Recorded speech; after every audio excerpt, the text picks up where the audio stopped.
From UDO in partnership with TSN, welcome to episode 32 of the Ray and Greg's Hockey Podcast. Darren Dreger from my company office here in Brooklyn, Ontario, Canada. We've got Ray Ferraro, who's sipping on Starbucks. Nice coffee you got going.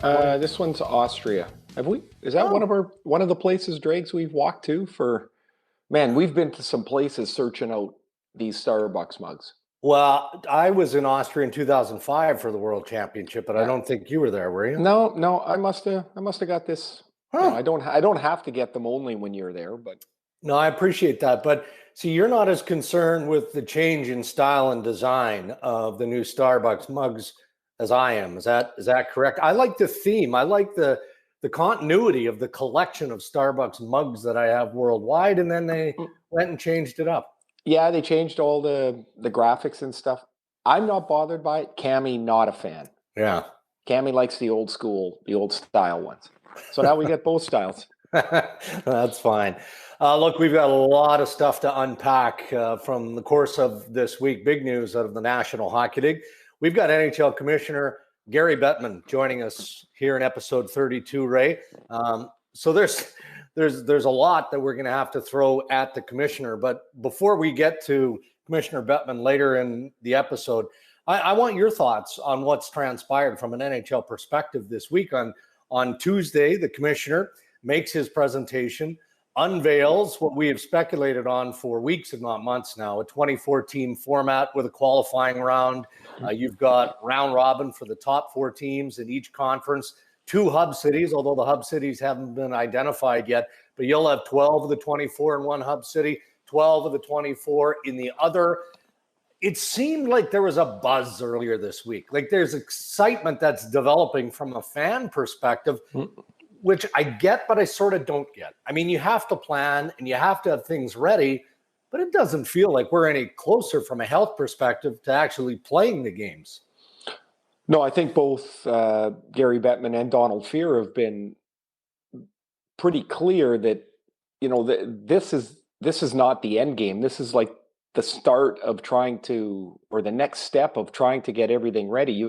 The players need to be given enough of a heads up that they can get back into shape, that they can work their way back into condition. I mean, whether they've been working out or not, they're going to have to start skating, and they're going to have to start skating months before they start regular games. So that's kind of the first part of this. The second thing was that document was 29 pages, right? So just think of all the details that they have to flush out. And so now that these are flushed out to a certain point, now the Players Association can come back, and I like to use this term in this regard, and poke some holes in it. And then the league can try and fill those holes back in.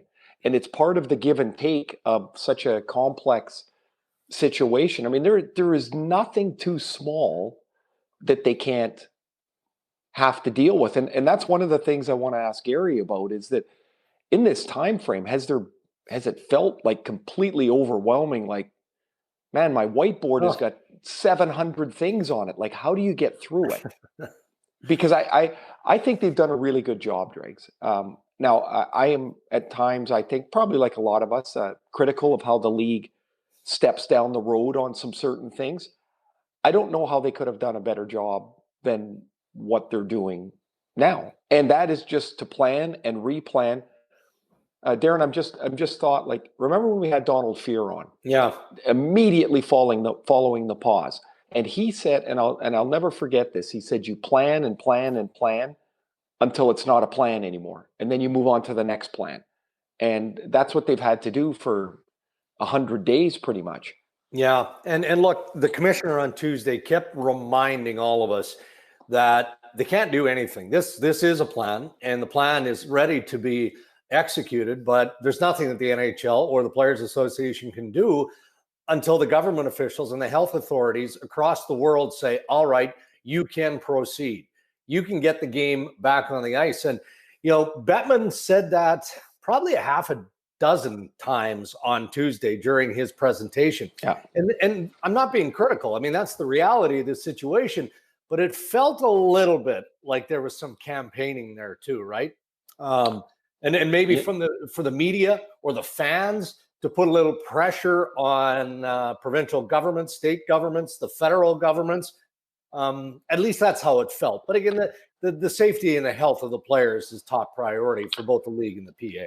Well, I don't think it's at all unreasonable to think that there's going to be some politicking or campaigning or trying to put a little pressure here in any regard in this, because you're trying to push forward a really ambitious plan where you have to get literally hundreds of people together when the rest of us are being told to socially distance. Right. So the governments and the health authorities are going to want to know, well, why can you do this safely? And so as Gary is going through his presser the other day, and he's constantly reminding and constantly poking a little bit at, this is just a plan. We need help for this to happen. We need to show why this is going to be okay. And it's no different than the province of Alberta, which is, I mean, they're all over the federal government now, and the National Hockey League to that extent in Canada. And if you're listening somewhere else other than Canada, is that they want to be a hub city.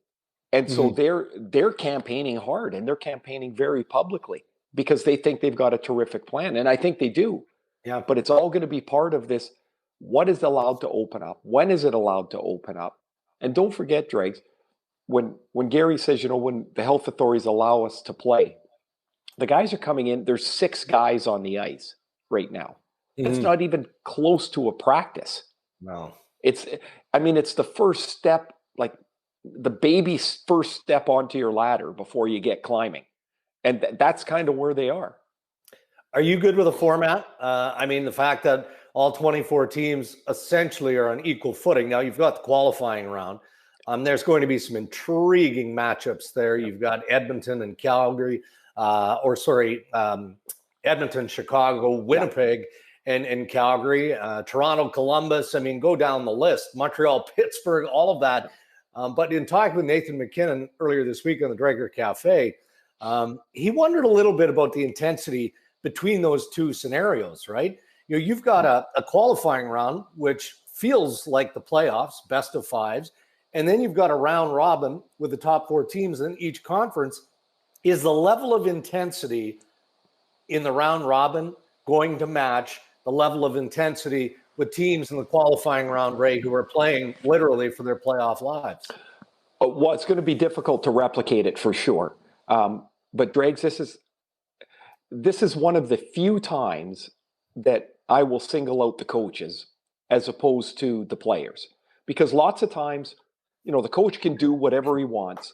Right. But at the end of the day, he can be a brilliant guy standing behind 18 guys that can't get anything done. And then he's not a very smart coach, right? then you get fired. They're paid millions of dollars to be able to reach their players and to prepare them.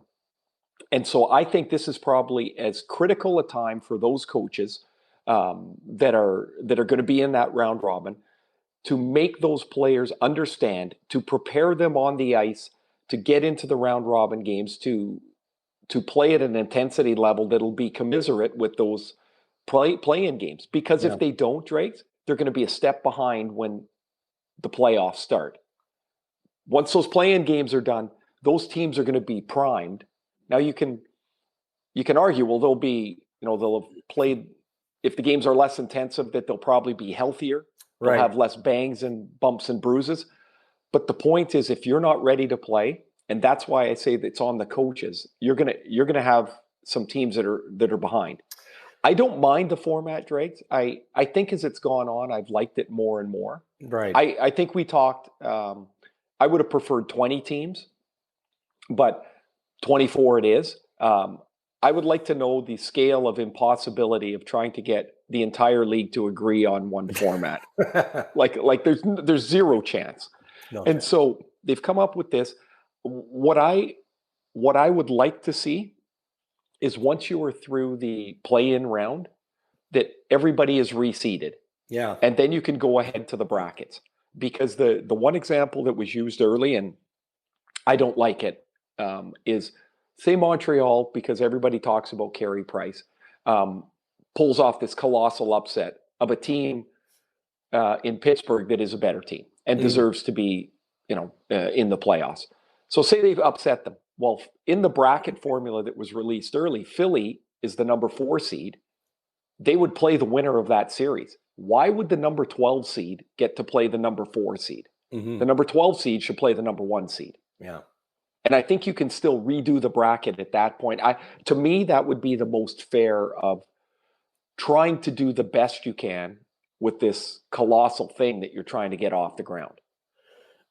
Did you put yourself to sleep several times, trying to read through the complexities of the draft lottery process and the multiple drawings? I mean, the bottom line is a team like Ottawa, who should be best positioned, or Detroit, to win the lottery and draft first overall, has a better chance. I mean, the Ottawa Senators have 2 picks, top 6, and collectively a 25% chance of getting their hands on Alexis Lafreniere. But man, what a complicated, convoluted, and imperfect process. But again, it just speaks to the unprecedented world, both hockey and otherwise. Well, I would say this is one thing that I didn't agree with when it was presented. I don't see any need to rush the lottery. I don't. So why not wait till the play-in round is over? Now you know your 15 teams that are out, and you have the lottery then. Assign the same odds as you had previously to those 15 teams. And then it's over.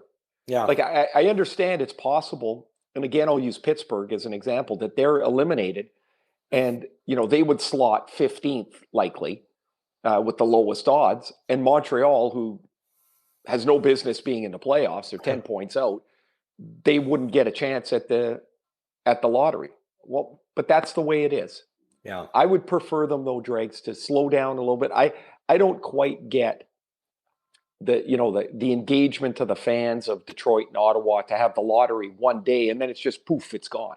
Right. Like there's no way that you can capture that momentum of the draft lottery. I'd prefer it just be on as much of the same timetable, Dregs, as we're normally at. You have it once those teams are established. You have the lottery. Everybody gets their day to cheer or be grumpy at where their draft pick is, and then you move on to the playoffs. That's how I would do it. Here's a goofy question for you, all right?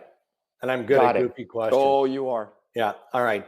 Who has 2 thumbs and buys and sells a house during the pandemic?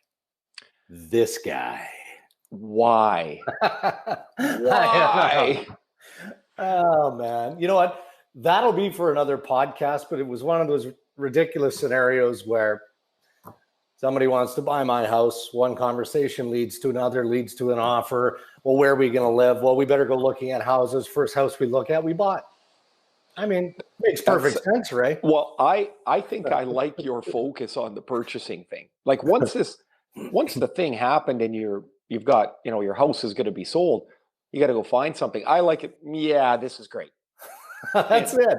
Yeah. So anyway, you're lucky. Your wife. You are lucky. Your wife can look at a house and go, "Yep, that's right." I would be the same way. Cammie would do the same thing. She, we don't need to look at 162 of them, because man, that is mind-numbing. Well, congratulations. Hey, by the way, we could do a Drager Cafe and the Ray and Dregs podcast. We could do them with you with 500 moving boxes around. That would be fun. We're going to have to, because I mean, it's not going to be a busy summer at all. I mean, assuming that hockey comes back in July or August, that coincides with my moving dates. The best part is, I'm sure your kids would love to help. I mean, they're going to be a big help through this process. Well, in fairness, they're actually looking at the new house right now. So. Yeah, they're looking at the new house. I'm talking about packing the boxes. Oh, okay. All right. By the way, PK Subban, who's kind enough to join us in episode 31, is now up on our YouTube channel, so you can check that out. And Father's Day, of course, is on the horizon, and we're thrilled that Duer Jeans, the brand famous for their performance stretch denim, and Ray, I know you love these jeans. Like the stretch, the comfort. I love the comfort. Yep. Isn't it all about comfort? At our age or any age, right? But now they can make it comfortable people can make comfortable, and Dewar does. They make them comfortable, but they look good too. They're not like the old dad jeans that you wear so frequently. I knew that was, I put myself on a tee for that one. So thank you to Dewar Jeans jumping on board with us around Father's Day, and it makes perfect sense. We'll have more details on this coming up next week. You can check them out at dewar.ca. If you're interested in partnering with us here on the Ray and Dregs podcast, you can hit our website up at rayanddregs.com and fill out the sponsorship information there. Our interview with NHL Commissioner Gary Bettman is coming up next. It's presented by our pals at coolbet.co, the free-to-play sports and casino games website. Sports starting to come back, thankfully, around the globe, certainly here in North America, as we talked about the NHL. As they are returning to play, you can still enjoy trying on some of the biggest and best casino games like poker, roulette, blackjack, slots. They're all there. They're all free to play at coolbet.co. You must be 19. And as always, Coolbet reminds you bet responsibly.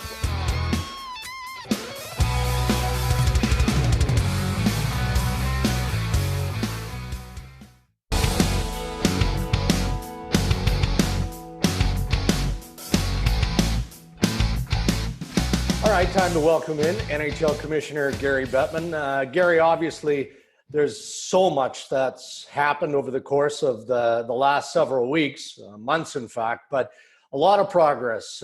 Exciting news coming out of the National Hockey League this week as the NHL continues to make progress.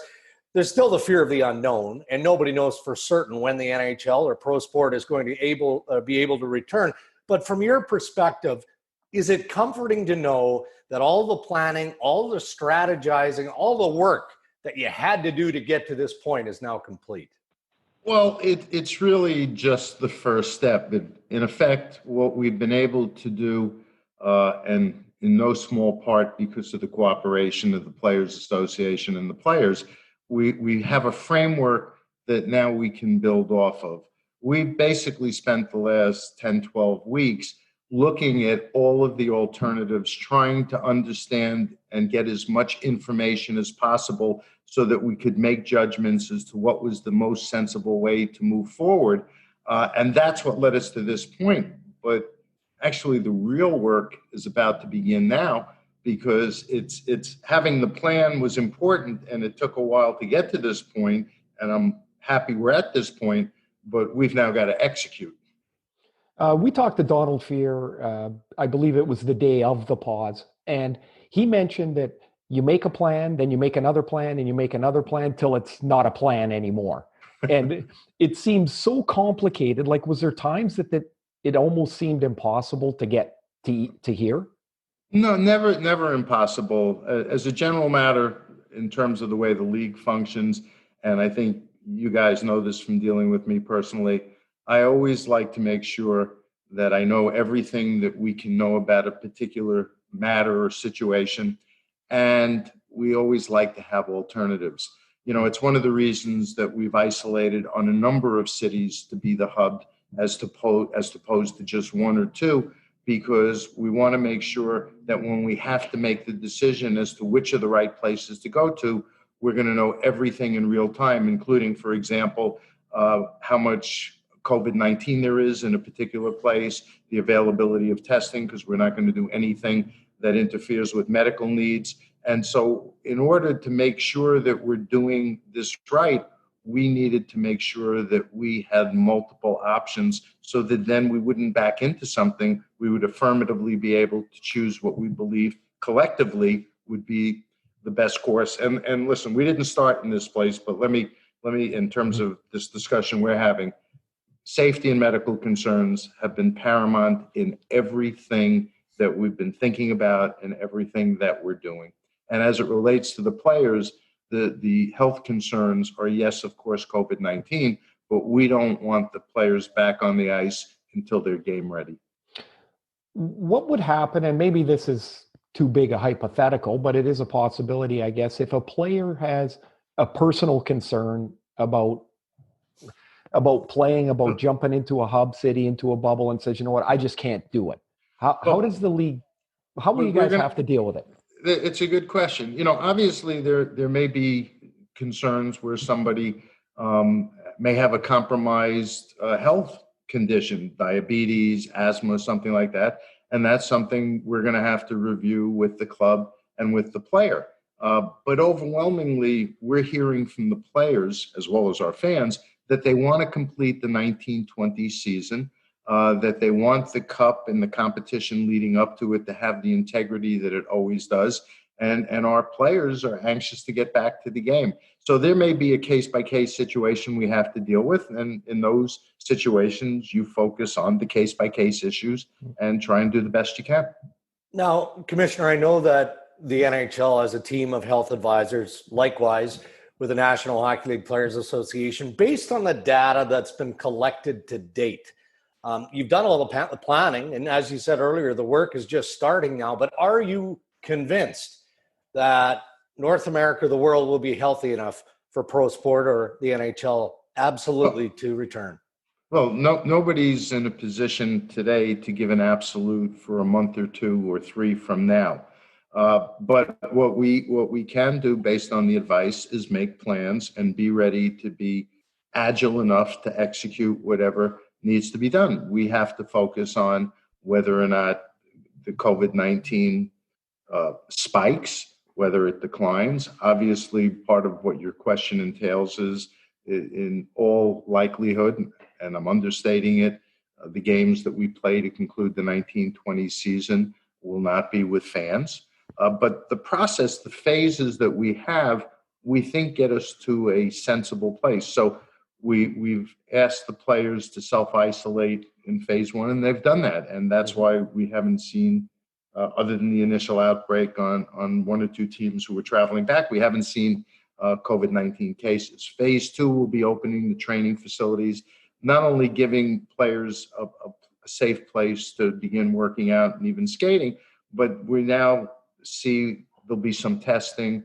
We'll see that everybody hopefully is okay. Then when we move to training camp, again, there'll be more testing, and we'll know what our population looks like from a COVID-19 health standpoint. So by the time we get to phase 4 and we're actually playing the games, we'll have a pretty good handle on the health of our community, which is why we want to make sure we go to a community that has the least amount of COVID-19, because the least amount is less risky than a greater amount, obviously. Are you at all surprised with the, you've pared down to a list of 8 or 9 potential hub cities. Are you surprised at all with how much those cities want the enthusiasm and the lobbying that they're doing? Yes. I mean, it's gratifying.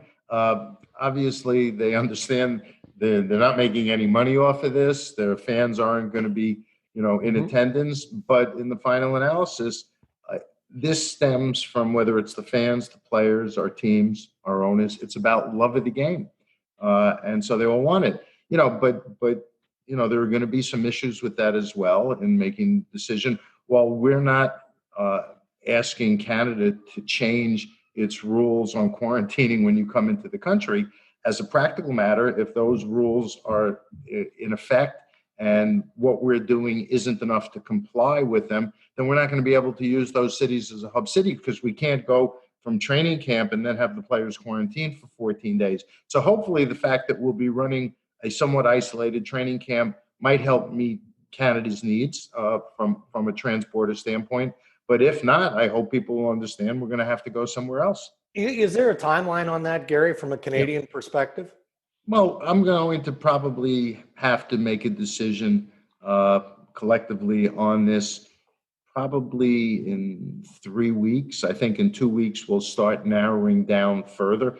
And then somewhere around 3 weeks, we're going to have to pull the trigger and finalize the arrangements and make the deposits and doing the things we do to put on our major events, which this is in a different sort of way. How were you able to come to a format, which is now the 24 team? I'm assuming the discussions didn't go so smoothly all the time with everybody. How do you get 31 teams to agree to anything? But how did you get to this format, making the most people as relatively happy, I guess, or satisfied as they could be? Well, there are some people at the club level, certainly some fans, certainly some media, who, as it relates to the team that they're focused on or involved with, would like to see something different. But Sure. we were intent upon having something that was fair, that had integrity, and also took into account our extraordinary competitive balance in the regular season.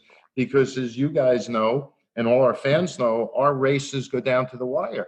We had teams on the bubble, and to say to them, well, we're not arbitrarily, it happened, stopping the regular season as of March 12th and taking the pause, and then say, well, sorry, you played less games and you have less points, so you're out of the playoffs. There were teams that thought, and actually, if you look at history, had a realistic chance of making the playoffs, and that's why we decided to have the play-in round to make sure that the teams that had a realistic chance got their shot. So the play-in round, it might sound like small stuff to some people, but there's likely financial implications of it as well. Will the play-in round be the playoffs, or the playoffs the 16 teams? Well, the playoffs in its traditional form will be the 16 teams, and this is a qualifying round. On some respects, depending on what purpose you're talking about it's a bit of a hybrid.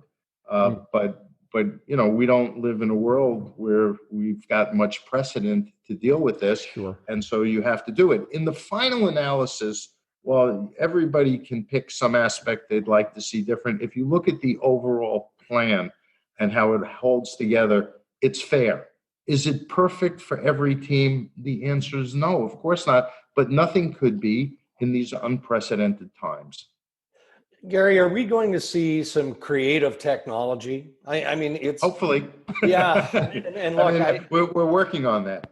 Steve, who runs events and content, who is already focused on what we can do, whether it's some interactivity through technology with fans, or whether it's crowd noise, whether it's using robotic cameras in places we've never done it before because we're not blocking anybody's view, whether it's more miking, which might require even a greater delay for us to be monitoring what's going on.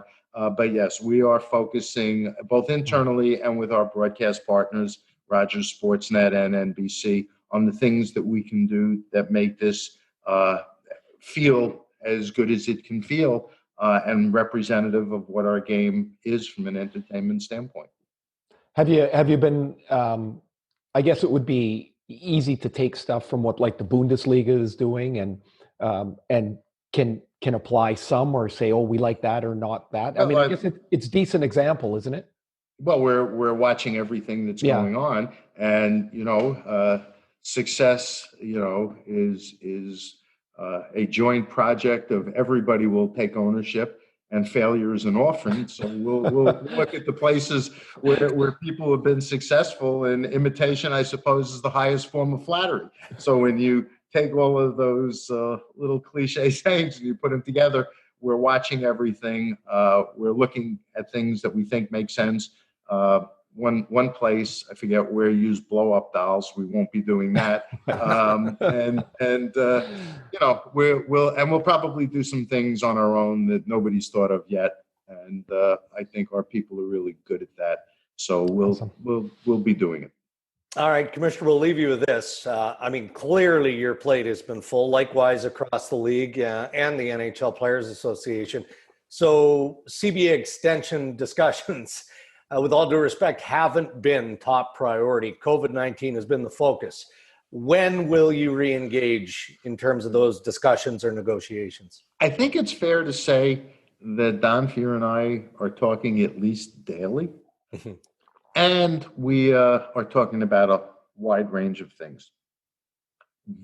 One of the best things, and we started our talk about this first thing as we were getting going, one of the best things about having a plan in place is we now have that foundation. And while there's a lot of work to be done, there are other things we can focus on as well. But there are lots of issues that we have been talking about and we will continue to talk about together. Again, the Players Association and the players have been great in working and focusing on the issues with us, giving us valuable input. and making this collaborative, which for us to move forward and come back as strong as I think we can, it needs to be collaborative, and I'm grateful it has been. All right. Well, Commissioner, we're grateful that you broke up a busy schedule. I mean, there's a lot going on, even though you're working like the rest of us from home. Thank you for joining us on the podcast, and to you and your family and everyone at the NHL, be well. Well, thank you, and to you and your families and our fans who are listening and watching, you please be well and stay safe. Thank you very much. Thank you. NHL Commissioner Gary Bettman. No dogs barking. We didn't hear the grandson banging pots in the background, but you know, there's just something really normal about seeing you, Ray, in your home. I'm in my home office, and then the commissioner of the National Hockey League in a comfortable and casual environment, just more or less talking hockey or the business side of hockey as they work through their planning. I thought there's, you know, as the commissioner was going through and answering our questions, that he looked really calm. And amongst a storm of trying to figure out a virtually impossible task here to how do you make the pieces all fit, but he just seems so calm and casual, and we don't ever see him like that. No. Like the media and the fans, of course, we see him at a podium where the reporters sitting in front that are asking him questions, they're not asking him about what's his favorite movie. I mean, he's under the grill the whole time. Right. And I think this is this opportunity of interviews that he's doing changes how people might look at how he goes around his day. Yeah. It's not just business, commissioner, it's person.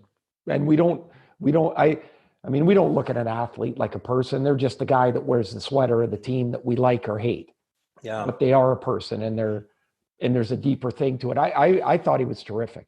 Yeah, I did too. And look, I think he's being transparent too, isn't he? Yeah. You know, I mean, they can plan and do whatever they want, but at the end of the day, you know, whether hockey returns is going to be dictated by the health authorities the way it should be. I mean, it's not just the safety of the players and the personnel, it's your safety, Ray. It's mine, it's our children. I mean, and you know, Bettman and company have mentioned this more than once. They're not looking for favors. You know, a favor will come perhaps in a travel exemption or lifting a ban or something so that you can get players from A to B or to their hub city and those sorts of things. Yeah. But, you know, the rest of it is going to entirely be dictated by the authorities. Well, he was pretty clear about the, you know, talking about the hub cities, about the enthusiasm, the love of the game. And he said, but there's going to be certain rules that if they are still in place, that will take that city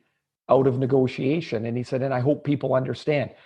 Of course, he knows people won't understand, right? Like if your city is one of those 8 or 9 that is in the final mix and they get pulled out of the mix for a variety of reasons, but if one of them is that the health authority feels this is what has to continue to happen, it would be nice if everyone understands, but it's not going to be. I mean, there just won't be. The people will think in that city that, you know, the league has a bias against us or whatever it is. And they'll do the best they can with it. And they're plowing away. I'm sure it feels slow, but they're plowing away. Well, every week on the podcast, we ask you to send your questions to us via email by going to rayandregs.com or on Twitter or Instagram channels. You can find us at Ray and Dregs, and we'll answer a bunch each week right here on the Ray and Dregs Hockey Podcast. Ray, we're starting with a question from Lynn. And Lynn wants to know, which of the regular season trophy winners would you have never predicted back in September before the season started? Now, Lynn says, I never had Alex Ovechkin and David Pastrnak sharing the Rocket Richard. He thought, or she thought, that Connor McDavid or Nathan McKinnon would win it this year. Do you agree? I'm never going to bet against Ovi. No. But this is a true breakout for Pastrnak. He's a brilliant player. And what's interesting about that is if you're a goal scorer, you need somebody to set you up. Like the puck has to come to you. And Brad Marchand has changed his game significantly into becoming more of a passer than a shooter. Mm-hmm. And that has aided Pasternak immensely. As far as him, at the top, I mean, look at those guys that are up there. And, Matthews is at 47 goals. And I would have suspected he would have been in the upper chain of goal scorers. I would have for sure had Ovi in my grouping as well. I wasn't so surprised by that. I don't know. I guess the other awards are going to be voted upon, and but my vote for the Norris likely will be Roman Josi, and I wouldn't have had him there at the start of the year. Interesting.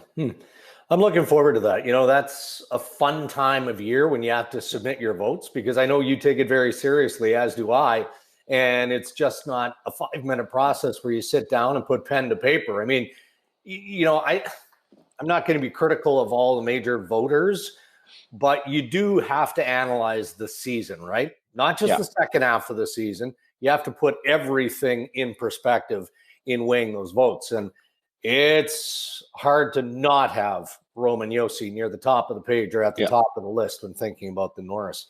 From Carter Ray, it's great that the NHL has announced their plans to resume, but what if there is a second wave that hits the United States or Canada in September, October, as the Stanley Cup final is perhaps underway at that point? You can't keep going, can you? He asks. And once you pause again, how crazy would it be to try and restart a month or two later once the second curve has flattened? Now, I'll jump in here, but I want your thoughts on it as well. For me, I think that's part of the thinking behind the 24-team event, right? I mean, you expedite that process. We don't know that the first round, second round aren't going to be best of fives. They want to get that whole thing done as quickly as possible.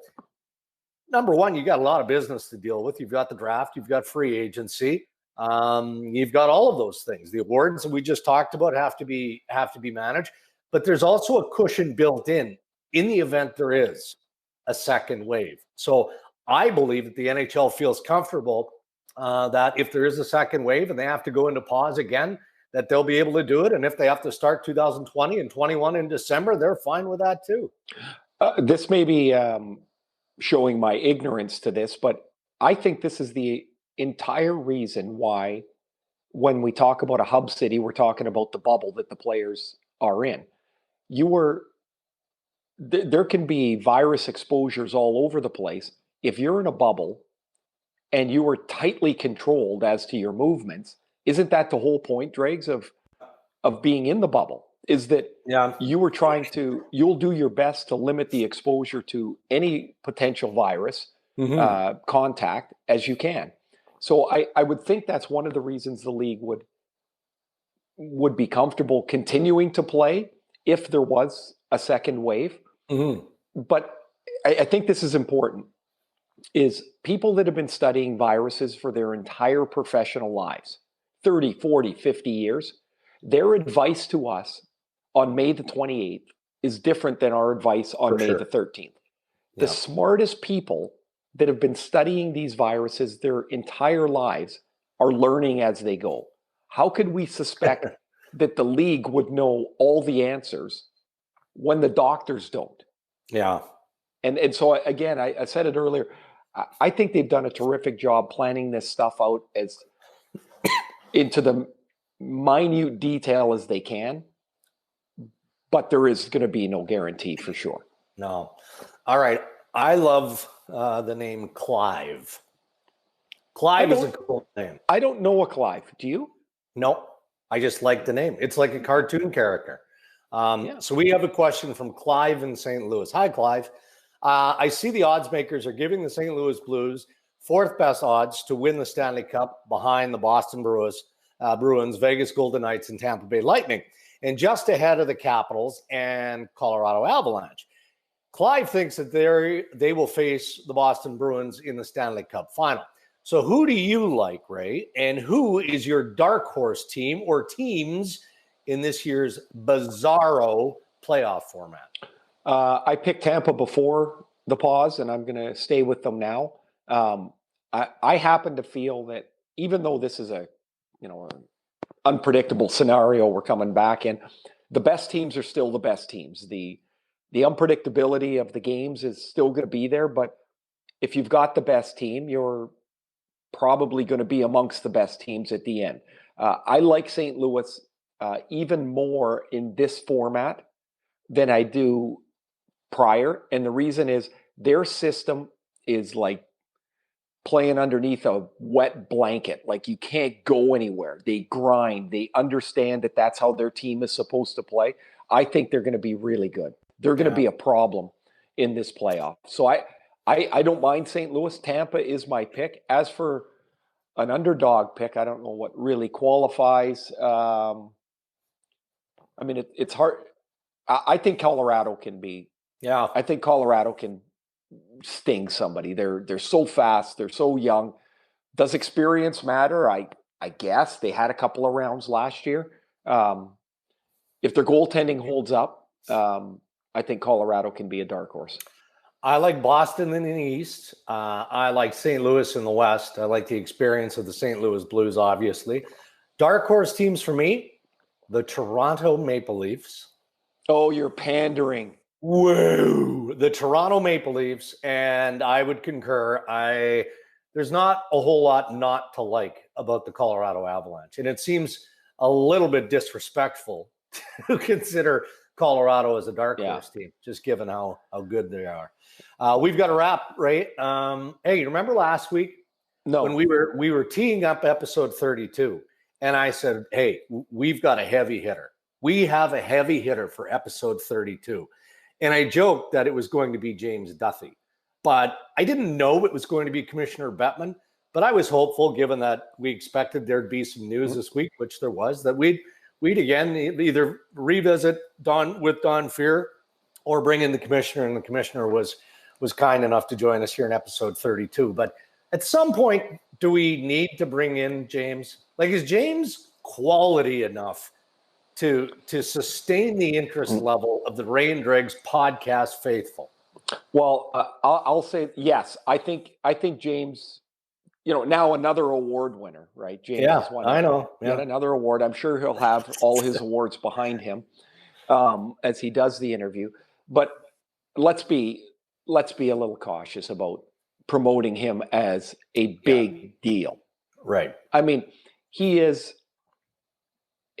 I'll tell you why I think James is the best. When I walked into the studio the first time and I saw the chaos around his chair, I'm like, how does this knucklehead even get on the air? Yeah.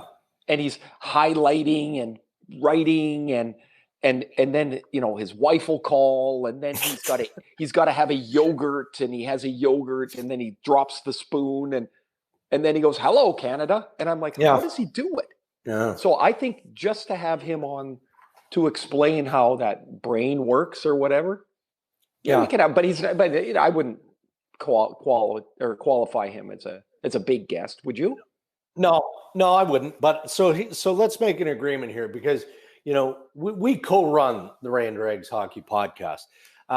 Let's pencil him in, not write it in pen. Let's pencil him in as maybe option C, just in case option A or B, a top player, coach, manager, PA exec, NHL, whatever. I mean, those guys might be busy next week. So, well, the one thing I think we'll leave this on is that if James is the guy, right? I think you and we could talk to Coolbet, and we should set an over-under on how many times we have to remind James of the time for the interview.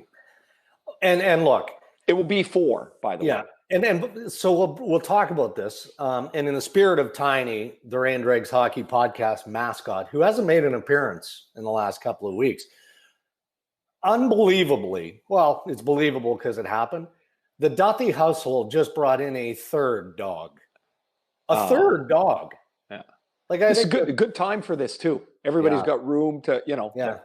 So I'm sure there'll be some dog sightings. So we've got to run, Ray. As always, terrific job. Look forward to speaking with you Friday on Sports Center, and I'm sure several times between now and episode 33. Yeah. Thanks, Dregs. Awesome day today. And thanks to Commissioner Bettman, for spending some time, and good luck with the. Well, you're not moving yet, but good luck with the paperwork and all that stuff. I hope everybody in your house is happy and healthy, and to all our followers, stay healthy, stay on it. Absolutely. Thank you, Ray. And you can find the Ray and Dregs Hockey Podcast every week, every day, and subscribe to it on YouTube as we're doing videos you can clearly see on a weekly basis now. Need to thank Aaron the Tech Johnson for producing Ray and Dregs, and another big shout out to our pal Tony Ferraro for giving us the excellent music that you enjoy each week on the podcast. As Ray said, until episode 33, thanks for listening, everybody. Thanks for watching, and stay safe.